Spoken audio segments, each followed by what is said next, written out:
I hate the sound of the word joy this time of year because it's like the holidays take the word joy and we don't think about all the joy that we have other times during the year.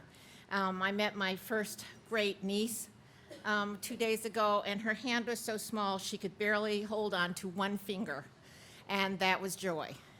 Walking down the street and someone looks at you and smiles, that's joy. Being in a room tonight with so many people who think like I do, that's joy.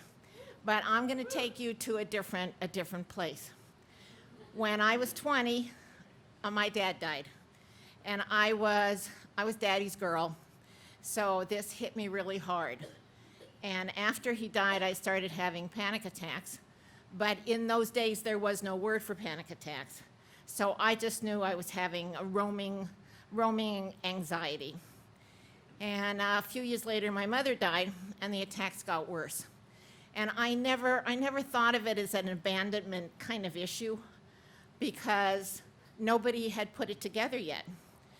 And one night I was watching 60 Minutes, and Walter Cronkite was standing outside an elevator with a guy. They each had their own elevator, and he said to the guy, "If you take this elevator to the top floor, I'll meet you there." And the guy said, "If I have to ride in this elevator by myself to the top floor, I'll be dead before I get there."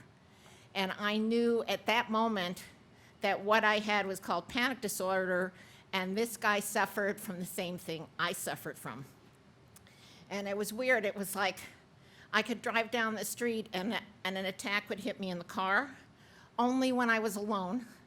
And so I'd stop at a red light and try and talk to the car next to me and ask for directions just to get out of my head.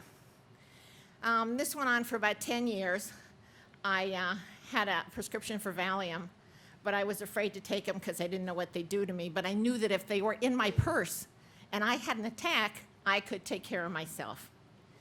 Then I heard about a psychologist in Chicago who started a group called COPE.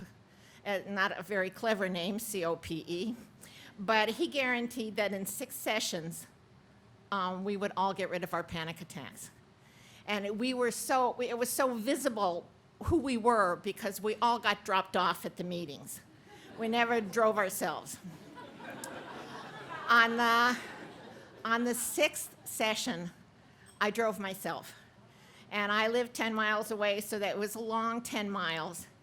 And when I got there, I realized that the cure was being in a room with people who had your symptoms, but all the problems causing them were different.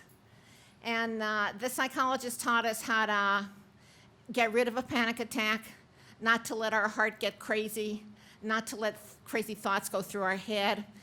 Virginia Slims had just come up with a new advertising commercial, "You've come a long way, baby." And he had us clip it out of the magazines and put it on the visor of our car. So if I was driving and I was going to panic, I just pulled that down and I would say, "I've come a long way, baby," over and over and over again. But on that 6th session, I got in the car afterwards and drove into Chicago for no reason.